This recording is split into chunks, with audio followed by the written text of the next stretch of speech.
Hello everyone, खमागणी and welcome to the world of stories. Kota एक ऐसा शहर जहां पर लाखों बच्चे पढ़ने के लिए अपनी जेई, नीट और दूसरे एग्जाम्स की तैयारी करने के लिए आते हैं। ये जो पैरानॉर्मल से इंटरेक्शन होता है या फिर कई बार किसी को घोस्ट या स्पिरिट्स दिखाई देते हैं, तो देखो होती है प्रोबेबिलिटी। अब आप लोग जनरली एक ही घर में रहते हो, बार बार जगह नहीं बदलते हो या किसी दूसरे शहर में नहीं जाते हो, इसलिए नॉर्मल लोगों को लाइफ में ये जो पैरानॉर्मल एक्सपीरियंसेस होते हैं वो बहुत रेयर या फिर कम होते हैं। लेकिन कोटा में जो बच्चे पढ़ने आते हैं वो कई बार नई जगह पर आकर रुकते हैं, कई बार बिना छानबीन के पीजी अलग अलग रूम्स में, हॉस्टल रूम्स में, तो उनके पास जो परमुटेशंस एंड कॉम्बिनेशंस होते हैं वो बहुत ज्यादा होते हैं। और इतने सारे स्टूडेंट्स से इतने सारे लोग जब एक जगह पर आकर रुकते हैं तो उनके पास सुनाने के लिए होती है बहुत सारी कहानियां। और ऐसी कहानियां हमारे सब्सक्राइबर्स ने मेरे साथ शेयर की है और आज मैं आपसे कंपाइल करने वाला हूं कोटा, कोटा के हॉस्टल्स और कोटा के पीजीज के कुछ रियल सुपरनैचुरल एनकाउंटर्स। आज मैं आपके सामने लेकर आया हूं 3 यूनिक स्टोरीज। उन्होंने जो सबसे लास्ट वाली स्टोरी है वो आपके रोंगटे खड़े कर देगी। तो शुरू करते हैं हमारी स्टोरी नंबर 1 से। ये स्टोरी हमसे शेयर की है मयंक शेखर ने, जो कि बिलोंग करते हैं जालंधर, पंजाब से। ये बात है 2018 की, जब मयंक जेई की प्रिपरेशन के लिए कोटा रह रहा था। मयंक ओल्ड राजीव गांधी नगर में एक हॉस्टल में रहता था और इनके हॉस्टल के चारों डायरेक्शन में सिर्फ गर्ल्स हॉस्टल थे। अगर आपको पता नहीं तो मैं बता दूं कि कोटा के अंदर जो स्टूडेंट्स पढ़ने आते हैं उनका सबसे बड़ा ब्रेक होता है दिवाली ब्रेक। और दिवाली ब्रेक के टाइम पर सभी लोग अपने घर चले जाते हैं, क्योंकि करीबन 8 से 10 दिन की इनको छुट्टियां मिलती है अपने हेक्टिक स्टडी शेड्यूल से। तो मयंक जिस हॉस्टल में रह रहा था वहां पर भी जब छुट्टियां हुई तो बच्चे अपने घर जाना शुरू हो गए। और आप ये मान लो दिवाली के 5-6 दिन पहले तक इनके एरिया में, मतलब इनका जो हॉस्टल था और उसके आसपास के जो हॉस्टल्स थे, उन सब में मिलाकर करीबन 8 से 10 स्टूडेंट्स ही बचे होंगे। और इनमें से भी करीबन 7 से 8 लड़कियां थी और ये 2 दोस्त थे जो सेम हॉस्टल में रहा करते थे। अब इमेजिन करें, टोटल 65 रूम्स का इनका हॉस्टल था और उस पूरे हॉस्टल में बस 2 ही रूम्स ऑक्यूपाइड थे। एक जिसमें मयंक खुद रह रहा था वो था 4th फ्लोर पे, और एक उसका दोस्त जिसका रूम था ग्राउंड फ्लोर पर। फिर इनके हॉस्टल का गार्ड भी दिवाली से 2 दिन पहले अपने घर को निकल गया और अब इस पूरे हॉस्टल में ये दोनों ही दोस्त बचे थे। उस रात की बात है, बगल के हॉस्टल की एक लड़की अचानक से बहुत तेज तेज चिल्लाने लगी। वो सबको चिल्ला चिल्ला कर ये बोलने लगी कि उसने कोई भूत देखा है, उसने कोई भूत देखा है। और फिर वो अजीब अजीब रिएक्शंस देने लगी थी। मयंक भी उसको देखने गया, लेकिन उसको देखकर उसने उसको सीरियसली नहीं लिया और उसने बोला कि ये पढ़ पढ़ कर पागल हो गई है, इसलिए अजीब अजीब सी हरकतें कर रही है। फिर इसके बाद जो बचे कुछ स्टूडेंट्स थे वो भी दिवाली के 1-2 दिन तक, मतलब जो एक अगले 1-2 दिन बचे थे, उसमें या तो अपने घर या फिर अपने रिलेटिव्स के यहाँ चले गए। मयंक अपने घर वालों को बहुत मिस कर रहा था और एक्चुअली सारे दोस्त भी चले गए थे, तो वो बोर भी हो रहा था। तो उसने सोचा कि चलो एक काम करते हैं यार, आज मूवी देखते हैं और अपना टाइम पास करते हैं। अब एक तो खाली हॉस्टल और भाई ने मूवी भी सिलेक्ट की तो हॉरर मूवी। रात को 12 बजे तक उसने द ग्रज मूवी देखी और मूवी देखने के बाद उसकी हालत खराब हो गई थी। डर लग रहा था, दिमाग में मूवी के ही सीन्स घूम रहे थे और पूरे हॉस्टल में वो अकेला था। अब उसमें इतनी हिम्मत भी नहीं थी कि वाटर कूलर तक पानी भरने के लिए भी चला जाए। वो अपने कमरे में बैठा हुआ था कि तभी उसने अपनी बालकनी में एक शैडो देखा। उसे लगा कि सामने के हॉस्टल से कोई लड़की निकल रही होगी बालकनी वगैरह से, तो लाइट की वजह से उसकी शैडो इसकी बालकनी में आकर पड़ी है। फिर मयंक ने थोड़ी हिम्मत जुटाई, अपने आप को समझाया और हिम्मत करके वो उस वाटर कूलर के पास गया। जैसे ही वो उस वाटर कूलर के पास गया, सडनली उसे पायल की आवाज सुनाई दी। बॉयज हॉस्टल में पायल की आवाज, ये सुनकर वो शॉक था। उसने सोचा कि आवाज शायद सामने या फिर बगल के हॉस्टल से आ रही होगी, लेकिन वो आवाज इतनी क्लियर थी कि उसे ये लग रहा था कि जिस कॉरिडोर में वो खड़ा हुआ है उसी कॉरिडोर में कोई पायल पहन के चल रहा हो। उसकी पानी की बोतल जितनी भरी थी उसको उठाकर वो सीधा भागा और अपने रूम के अंदर जाकर बैठ गया और कुछ सोचने लगा। मतलब बैठ के थोड़ी देर सोचा उसने और कुछ देर बाद उसको ऐसा फील होने लगा कि उसे कमरे में बैठकर उसे कोई घूर रहा है। मयंक को ये साफ-साफ लग रहा था कि भाई मूवी का साइड इफ़ेक्ट है। मूवी ने उसके दिमाग में इंप्रेशन क्रिएट कर दिया है और इसी वजह से उसे सारा फ़ील हो रहा है। उसने लाइट ऑफ की, चद्दर उड़ी और सो गया। नींद उसे नहीं आ रही थी, चीज़ उसके दिमाग में घूम रही थी। अभी आप ये मान के चलो उसकी हल्की-सी आँख लग गई थी कि तभी अचानक से उसे फ़ील हुआ कि उसके ऊपर कोई चढ़ गया और उसका गला दबा रहा है। उसकी बॉडी बिल्कुल भी हिल नहीं पा रही थी और तभी उसके डोर पे एक नॉक हुआ और जैसे ही नॉक हुआ, जैसे वो किसी की गिरफ्त से बिल्कुल फ्री हो गया हो। उसने भागकर अपने कमरे का दरवाज़ा खोला तो उसका दोस्त सामने वाले हॉस्टल की एक लड़की के साथ उसे अपने कमरे के दरवाज़े पर खड़ा हुआ मिला और दरवाज़ा खोलते उन्होंने पूछा कि, "तू ठीक तो है?" तो उसने बोला कि तुम्हें कैसे पता कि मैं ठीक नहीं हूँ? तो उसने बताया कि इस लड़की को कुछ ऐसा साइन मिला कि तू खतरे में है और ये लड़की मेरे पास आई और उसने बोला कि वो जो लड़का ऊपर 4th फ्लोर पे रहता है, उसके साथ कुछ ना कुछ प्रॉब्लम है और तभी हम दोनों भागकर वहाँ पर आए। लाइट वाइट रूम की ऑन की और जब ऑन की तो उसका दोस्त देखकर शॉक्ड था कि मयंक की गर्दन पर उंगलियों के निशान छपे हुए थे और कुछ जैसे हल्के-हल्के नाखून के स्क्रैचेस होते हैं, वो भी थे। ये सब देखकर मयंक बहुत ज़्यादा घबरा गया था। उसने बताया कि उसने क्या-क्या फ़ील किया और इसके बाद वो उसी टाइम दोनों दोस्त उस हॉस्टल से निकल गए। वो जो लड़की थी वो अपने हॉस्टल में चली गई, लेकिन ये दोनों दोस्त इनका कोई एक फ्रेंड था जो बाहर गया हुआ था, वो इनके पीजी रूम में रहता था। उनके मकान मालिक से बात की, बात एडजस्ट की और जब तक हॉस्टल के अंदर सारे बच्चे वापस नहीं आए कि दिवाली की छुट्टियाँ खत्म करके, तब तक ये दोनों दोस्त उस हॉस्टल में वापस नहीं आए। और सबसे खतरनाक बात तो ये थी कि वो जो लड़की जिसे मयंक ने समझा था कि वो पढ़-पढ़ कर पागल हो गई है, कुछ दिनों के बाद उस लड़की की डेथ हो गई और उसकी नेक पर भी सेम वैसे ही निशान थे जैसे मयंक की नेक पर थे। मयंक के लिए ये बात आज भी एक ट्रेजेडी है, एक सस्पेंस है, एक राज है, एक रहस्य है कि आखिर ये कनेक्शन क्या था? ये सिर्फ एक कोइंसिडेंस था, उसके दिमाग का क्रिएशन था या फिर वाकई में वहां पर कोई एंटिटी थी जिसने पहले मयंक की जान लेने की कोशिश की और शायद फिर उस लड़की की जान ली। आपको क्या लगता है? अपने व्यूज हमें कमेंट सेक्शन में जरूर बताएं। हम लोग बढ़ते हैं अपनी अगली कहानी की तरफ। हमारी दूसरी कहानी है अर्जुन और बंटी, दो दोस्तों की जो कोटा अपनी तैयारी के लिए आए थे रहने के लिए और इनके साथ भी कुछ ऐसा ही अजीब सा इंसिडेंट हुआ जो इन्हें रियलिस्टिक नहीं लगता है।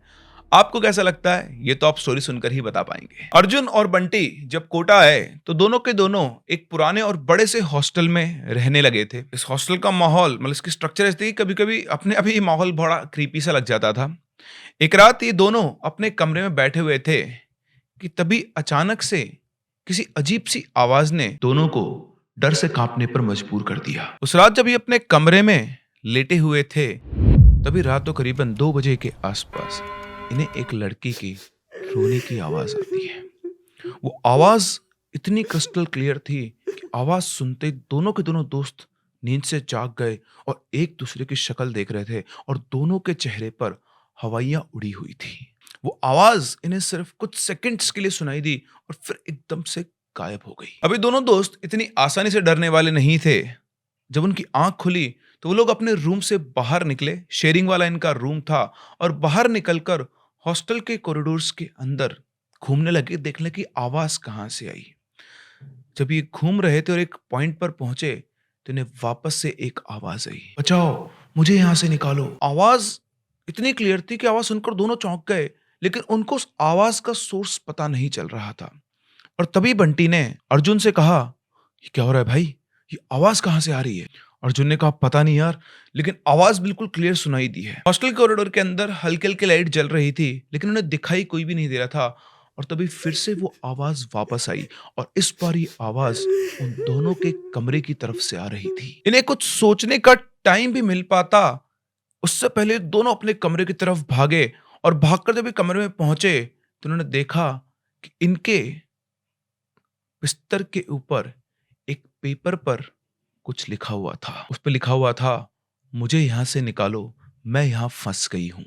और उस पूरे पेज के ऊपर बड़ी अजीब अजीब सी तस्वीरें बनी हुई थी। बहुत डरावने डरावने से शेप्स और फिगर्स बने हुए थे और उन सब के बीच में एक लड़की का फिगर बना हुआ था। दोनों की डर के मारे हालत खराब हो गई। उस पेज को लेकर भागते हुए हॉस्टल के रिसेप्शन डेस्क पर पहुंचे और वहां के स्टाफ को सब कुछ बताया। उसके बाद हॉस्टल का जो स्टाफ था उसने कहा कि तुम लोग पागल हो गए हो, किसी बच्चे ने तुम्हारे साथ मजाक किया है, जाओ जाकर सो जाओ। दोनों बेचारे क्या करते, वो वापस से अपने रूम में पहुंचे, अपना रूम बंद किया और दोनों दोनों अपने बिस्तर पर लेट गए। लेकिन नींद इनकी आंखों में नहीं थी। वो आवाज अभी भी इनके कानों में गूंज रही थी और ये दोनों दोस्त मिलकर उसी बात को डिस्कस कर रहे थे। उस रात के बाद इनके साथ इस हॉस्टल में एक और अनोखा इंसिडेंट हुआ। दूसरी रात को अर्जुन अकेला अपने कमरे में था और रात के लगभग 3 बजे अर्जुन को कुछ अजीब सी आवाज आती है। उसका दोस्त जो था वो अपने ही किसी दूसरे दोस्त के रूम पर रुका हुआ था, उसके साथ वो पढ़ रहा था। अब अर्जुन को जो आवाज आती है वो उसके रूममेट बंटी की आवाज थी, जैसे कि बंटी अर्जुन को बुला रहा हो। अर्जुन ने डरकर उस आवाज की तरफ, सोर्स की तरफ देखा तो आवाज उसकी खिड़की के पास से आ रही थी। अर्जुन गया और जब उसने खिड़की की तरफ झांका तो देखा कि एक लड़की वहां खड़ी है, लंबी सी काली साड़ी में, और उसके चेहरे पर एक अजीब सी बेचैनी थी। ये देखकर अर्जुन की सांसें डर के मारे थम गई थी। उस लड़की ने अर्जुन को देखा और अपने हाथों से इशारा करके इस तरह से उसे अपने पास बुलाया, लेकिन अर्जुन वहां से हिल भी नहीं पाया। डर के मारे उसका दिल तेज तेज धड़कने लगा। एक बार फिर उस लड़की ने बंटी की आवाज में कहा, अर्जुन मुझे मुक्ति चाहिए, तुम मुझे मुक्ति दिलवाओगे ना? अर्जुन वहां खड़ा था, उसकी आंखों के सामने वो लड़की खड़ी थी, लेकिन उसके पैर जैसे बिल्कुल जाम हो गए थे। उसके बाद उस लड़की ने धीरे से उसकी तरफ कदम बढ़ाया और अर्जुन ने उसकी आंखों में देखा। उसकी आंखें बिल्कुल ब्लैक थी और वो कुछ और थी, किसी भूत या फिर आत्मा की तरह। अर्जुन ने एकदम से एक बहुत तेज चीख मारी और भागकर कमरे के अंदर आकर उसने खिड़की बंद करके कमरे के अंदर बंद हो गया। लेकिन लड़की की आवाज उसके दिमाग में अब भी घूम रही थी। अर्जुन फटाफट से अपने कमरे से भागा और सीधा बंटी के पास गया, जो अपने दोस्त के साथ उसके कमरे में पढ़ाई कर रहा था। वहां पहुंचकर अर्जुन ने बंटी को सब कुछ बताया और अर्जुन की हालत देखकर बंटी को उसकी बात पर कोई शक नहीं हुआ। उसने उसकी बात पर विश्वास किया और उसके बाद ना बंटी ना अर्जुन वापस उस कमरे में गए। वो वहीं उस दोस्त के साथ उसी कमरे के अंदर रात भर रहे। अगले दिन इन दोनों ने डिसाइड किया कि आज वो इस हॉस्टल से दूर रहेंगे। उन्होंने डिसाइड किया कि इस भूतिया और डरावने माहौल से अपने को दूर रहना पड़ेगा, वरना दिमाग खराब हो सकता है। और अगले 2-3 दिन तक ये अपने किसी दूसरे दोस्त के रूम पर रुके, जो कि कहीं पर पीजी लेकर रहता था। 2-3 दिन के बाद ये लोग वापस अपने रूम में आए और दोनों बैठकर मतलब अपना काम भी कर रहे थे और साथ-साथ सोच भी रहे थे कि वो जो भी कुछ आवाज़ थी, वो जो लड़की अर्जुन ने देखी, वो सिर्फ़ और सिर्फ़ इनके इमेजिनेशन का एक हिस्सा था। लेकिन कहीं न कहीं वो आवाज़ अब भी इनके दिमाग में घूम रही थी। और तभी अचानक से हॉस्टल का फायर अलार्म बजने लगा। एक अजीब सी चिंगारी के साथ हॉस्टल में आग लग गई थी। सब लोग भागते हुए बाहर निकल गए। टाइम रहते हुए जो अलार्म बजा उसकी वजह से हॉस्टल में जितने भी बच्चे थे, सब के सब निकलकर बाहर पहुंच गए और बाहर खड़े होकर वो हॉस्टल के एक फ्लोर पर लगी हुई आग को देख रहे थे। आसपास के सारे बच्चे की भीड़ इकट्ठा हो गई थी और सभी लोग आग आग चिल्ला रहे थे। इनकी आंखों के सामने इनका हॉस्टल धू-धू करके जल रहा था, लेकिन आग इतनी तेज थी कि कोई भी वापस अंदर नहीं जा सकता था अपना सामान लेने।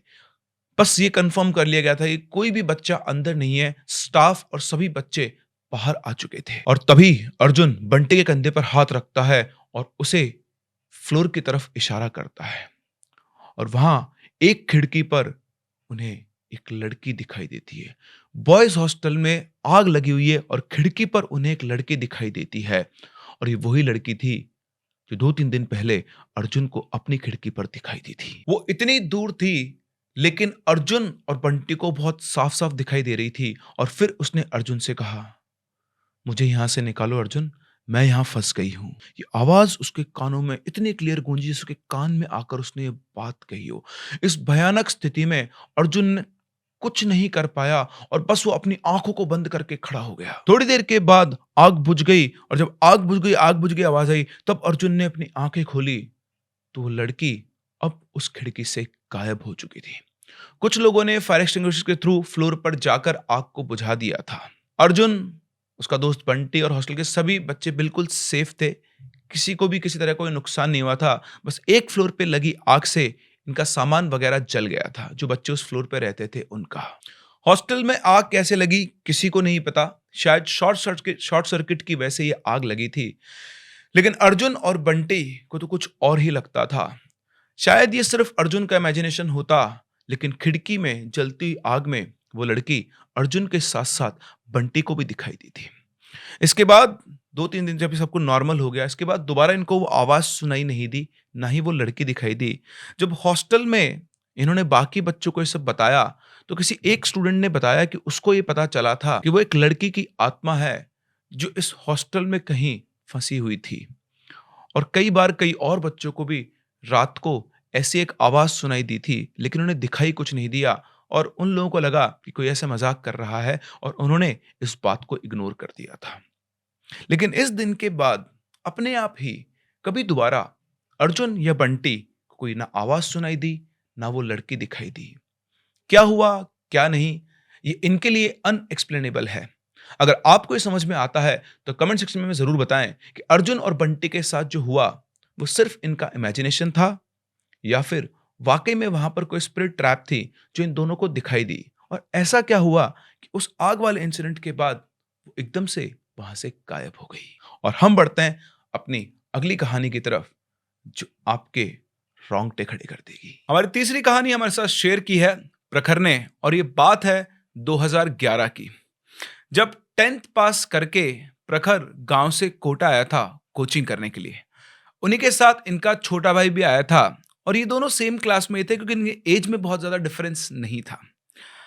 इनकी फाइनेंशियल कंडीशन बहुत अच्छी नहीं थी, इसलिए इनको कोटा की कोचिंग एलन उसकी तरफ से फीस में कंसेशन मिला था।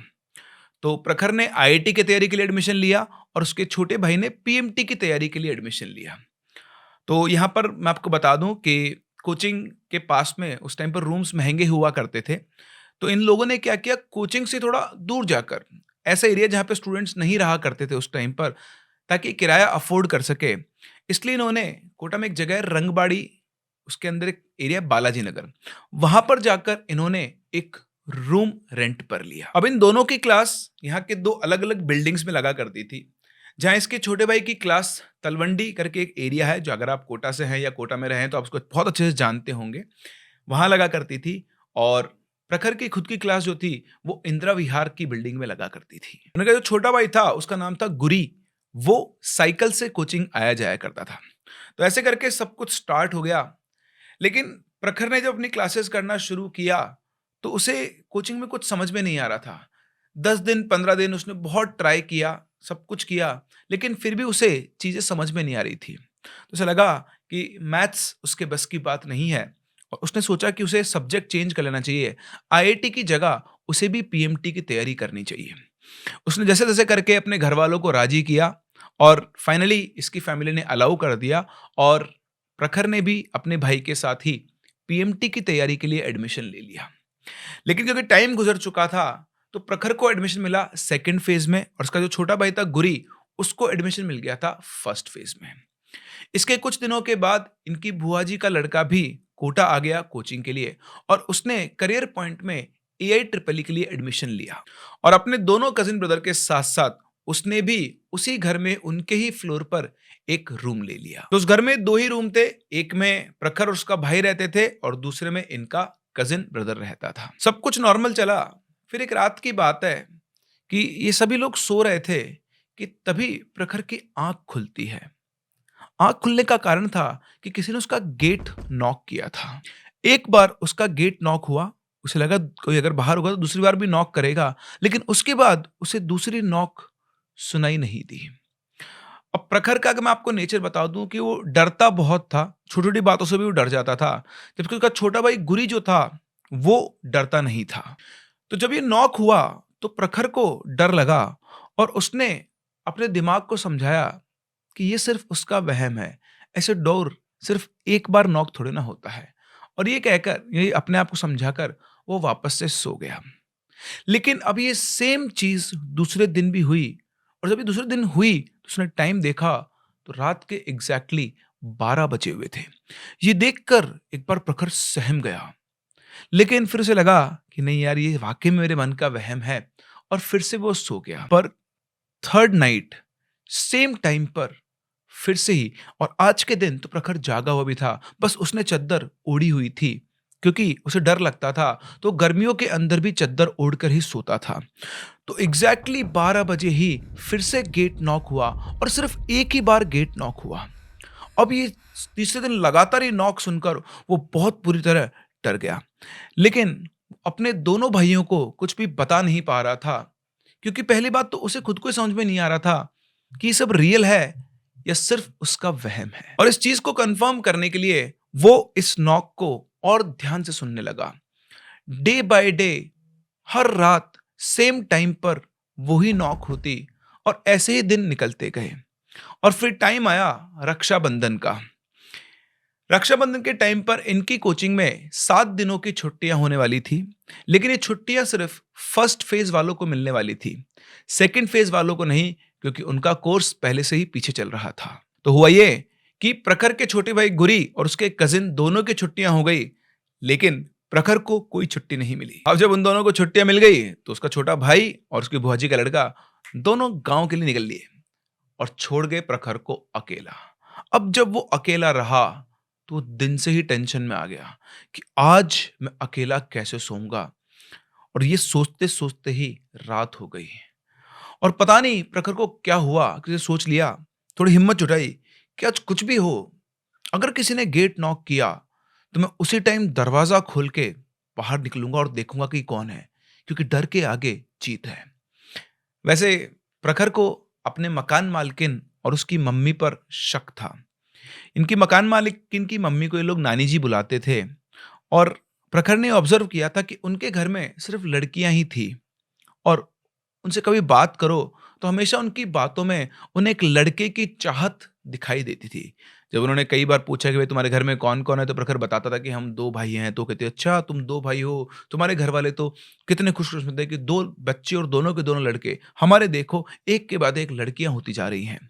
तो उनकी बातों से प्रखर को आइडिया लग गया था कि कहीं ना कहीं वो ये चाहती थी कि उनके घर में भी लड़का हो, और उसने ऑब्जर्व भी किया था कि इस चीज के लिए वो लोग उल्टी सीधी पूजा किया करते थे, क्योंकि कभी कभी नीचे से, नीचे वाले कमरों से इनके कमरे में एक अजीब सा धुआं आता था जिसकी स्मेल बड़ी अजीब सी हुआ करती थी, और उसे ये लगता था कि रात के टाइम पर इन्हीं में से कोई ना कोई गेट नॉक करता होगा। और इसी वजह से आज उसने डिसाइड किया कि अगर आज रात को भी गेट नॉक हुआ तो वो गेट खोलकर जरूर देखेगा कि आखिर कौन है। प्रखर को आज तक ये बात समझ में नहीं आई कि गेट ओपन करने की डेयरिंग उसमें पता नहीं कैसे आई, वो भी तब जब वो अकेला था। और आज रात को वो 12 बजे का वेट करने लगा। उसने अपने कान खुले रखे और मन में एक दृढ़ निश्चय, ये डर दूर करने के लिए, ये वहम दूर करने के लिए। और 12 बजे वो गेट के बिल्कुल पास आकर खड़ा हो गया और जैसे ही 12 बजे हर रोज की तरह गेट पर यानी उसके दरवाजे पर वही एक सिंगल नॉक टक हुआ, और ये नॉक होते उसने फटाफट से गेट खोल दिया। अगर वहां कोई इंसान होता तो उसे निकलने का मौका तक प्रखर ने नहीं दिया था। उसने गेट खोला, देखा तो गेट के बाहर तो कोई भी नहीं था। अब प्रखर के समझ में कुछ नहीं आ रहा था। उसे बुरी तरह से डर लगने लगा कि यहाँ कोई इंसान नहीं खड़ा है तो फिर ये गेट कौन नॉक कर रहा है। अब जब उसे कोई दिखाई नहीं दिया तो अपने रूम में जाने के लिए जैसे ही पलटा तो पलटते ही उसे अपने पैरों की तरफ से एक आवाज आई, मुझे देखना चाहता था तू। ये आवाज सुनते ही प्रखर के हाथ पैर सुन्न हो गए। वो पीछे घूमा और पीछे घूम के उसने नीचे देखा। पिछले बार उसने दरवाजा खुला था और वो सामने देख रहा था, उसकी नजर नहीं पड़ी थी, लेकिन जब उसने नीचे देखा तो एक छोटा सा बच्चा उसकी तरफ इशारा करके उसे ऐसे बुला रहा था। पता नहीं इस छोटे बच्चे की आंखों में क्या जादू था। जैसे ही प्रखर ने उसकी आंखों में देखा वो बिल्कुल जैसे हिप्नोटाइज हो गया, वो वशीकृत हो गया और वो उस लड़के के पीछे पीछे चलने लगा। वो लड़का सीढ़ियां उतर के नीचे गया, प्रखर भी उसके पीछे पीछे सीढ़ियां उतर कर नीचे गया, और प्रखर की आंखों के सामने सामने वो लड़का उस घर के लोहे के दरवाजे से आर पार निकल गया और प्रखर जाकर सीधा उस दरवाजे टकराया। जैसे वो दरवाजे टकराया, वो वापस से होश में आया और उसने देखा अपने चारों तरफ कि वो नीचे आ चुका है। और जैसे वो अपने सेंसेस में आया, उसने दौड़ लगाई, सीधे भागकर सीधा अपने रूम में पहुंचा, रूम का दरवाजा बंद किया और जाकर कंबल ओढ़कर अपने पलंग के ऊपर जाकर बैठ गया। और पूरी तरह से वो कांप रहा था डर के मारे, क्योंकि जिस बच्चे को उसने देखा था वो बच्चा एक नॉर्मल बच्चा नहीं था। उस बच्चे ने देखते ही प्रखर को अपने कंट्रोल में ले लिया था और उसी तरह बैठे बैठे वो सब भगवानों के नाम ले रहा था और बस वो सुबह 5 बजने का वेट करने लगा। क्यों? क्योंकि 5 बजे कोटा से उसके गांव के लिए एक ट्रेन चला करती थी। जैसे ही करीबन 4 साढ़े 4 बजे, क्योंकि ब्रह्म मुहूर्त का टाइम हो जाता है, उस टाइम पर आदमी एक अलग सी शक्ति आ जाती है। वो चुपचाप अपना उसने बैग उठाया, घर से बाहर निकला और गेट जो दरवाजा होता है ना, मेन दरवाजा, दरवाजा खोलकर सीधा भाग के आगे निकल गया कि कहीं वो बच्चा उसे वापस दिखाई ना दे जाए।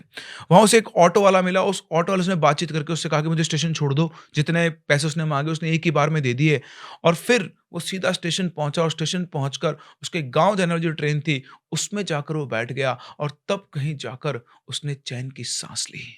फिर इसके बाद वो अपने गांव पहुंचा। घर पहुंचकर उसने ये बात किसी को भी नहीं बताई, क्योंकि वो नहीं चाहता था कि घर वाले डर जाएं। वैसे भी उनकी फाइनेंशियल कंडीशन अच्छी नहीं थी। इसके पापा की पहले डेथ हो चुकी थी। जैसे तैसे करके ये अपनी पढ़ाई कर रहा था। लेकिन ये बात उसने अपने दोनों भाइयों को बताई कि कैसे उनके जाने के बाद उनको वो बच्चा दिखाई दिया। उसकी ये बात सुनकर दोनों ने उसको लाइट नहीं लिया, बल्कि ये गांव में ही एक आदमी के पास पहुंचे जिनके अंदर देवता आते थे। तो ये तीनों उनके पास गए और उनसे जब पूछा तो उन्होंने बताया कि ये जहाँ रहते हैं, वहाँ कोई ऐसी क्रिया कर रहा है कि वहाँ पर ये चीज़ें आकर्षित हो रही हैं। फिर उन्होंने और आगे बताया कि क्योंकि जिनके घर ये रहते हैं, उनको लड़के की आस है, उन्हें अपनी बहू से एक लड़का चाहिए, इसलिए वो एक ढोंगी के चक्कर में फंस चुकी है और इसने इनके घर में एक कच्चा कलवा छोड़ दिया है। अगर ये उस दिन उसके साथ साथ चला जाता तो वो इसको अपने वश में कर लेता, लेकिन सही समय पर यह होश में आ गया, वरना इसकी जान को खतरा हो सकता था। इसके बाद उन्होंने प्रखर का कुछ उतारा वगैरह किया और कहा कि जितना जल्दी हो सकता है वो कमरा खाली कर दो, बाकी अब तुम सुरक्षित हो, ऐसे डरने वाली कोई बात नहीं है। इसके बाद ये सब तीनों के तीनों भाई वापस से कोटा पहुंचे और इन्होंने चुपचाप पहुंचते ही दूसरा रूम देखा, जो लकीली इनको सेम डे ही मिल गया और इन्होंने मकान मालकिन से कुछ बहाना करके रूम खाली कर दिया और वो जगह छोड़ दी। वहां से शिफ्ट होने के बाद प्रखर या उसके दोनों भाइयों के साथ कभी भी ऐसा कुछ नहीं हुआ। प्रखर का कहना है कि इसके अलावा कोटा में उन्होंने बहुत एंजॉय किया, बहुत अच्छा टाइम स्पेंड किया। यहाँ का दशहरा मेला इन तीनों भाइयों ने खूब घूमा, खूब एंजॉय किया। प्रखर का अपना एक दोस्त था, इसका जो साइबर कैफे भी बहुत जाता था, लेकिन उसने अपनी मेहनत पर भी उतना ही ध्यान दिया और उसका सिलेक्शन हो गया और उसके बाद से उसने गवर्नमेंट कॉलेज से एमबीबीएस किया और आज वो एक डॉक्टर बन चुके हैं। उनका छोटा भाई गुरु, वो भी आज एक आयुर्वेदिक डॉक्टर है। तो इस तरह से ये रहे कोटा की एक कॉलोनी के एक घर के अंदर, जहां पर रहने वाले लोग कुछ ऐसी क्रिया करते थे जिसकी वजह से नेगेटिव एनर्जीज और एंटिटीज इनके घर की तरफ अट्रैक्ट होती थी। सही टाइम पर किस्मत की वजह से या फिर अपने ग्रह नक्षत्रों की वजह से प्रखर का सामना हुआ एक बहुत ही खतरनाक एंटिटी से, लेकिन वो उसके चंगुल में फंस नहीं पाया और वो बच गया। उसने बहुत अच्छा किया कि उसी रात वो सीधा अपने घर की तरफ भाग गया। तो ये थी कहानियां कोटा में पढ़ने वाले कुछ स्टूडेंट्स की। मैं ये नहीं कह रहा हूं कि कोटा के अंदर घोस्ट रहते हैं। हर शहर के अंदर ऐसे एंटिटीज एनर्जीज रहती हैं, लेकिन क्योंकि यहाँ पर ज्यादा नंबर ऑफ स्टूडेंट्स रहते हैं और अलग अलग लोकेशंस पर वो रहते हैं, तो कभी कभी जो ग्रह नक्षत्रों का सेट बैठता है वो ऐसा बैठता है कि इन लोगों का इन एंटिटीज से सामना हो जाता है। वैसे क्या आपने कभी किसी भी ऐसी जगह के बारे में सुना है या किसी ऐसे आदमी से उसका एक्सपीरियंस सुना है कि वो भी अपने घर से कहीं बाहर रहने गया हो, किसी हॉस्टल में, किसी पीजी में, और उसके साथ भी ऐसा कोई इंसिडेंट हुआ हो? अगर हाँ, तो आप हमसे हमारी इन दी गई आईडीज के ऊपर इन इंसिडेंट्स को जरूर शेयर करें। हम लोग मिलते हैं अपनी अगली कहानी में। तब तक के लिए keep loving and keep listening.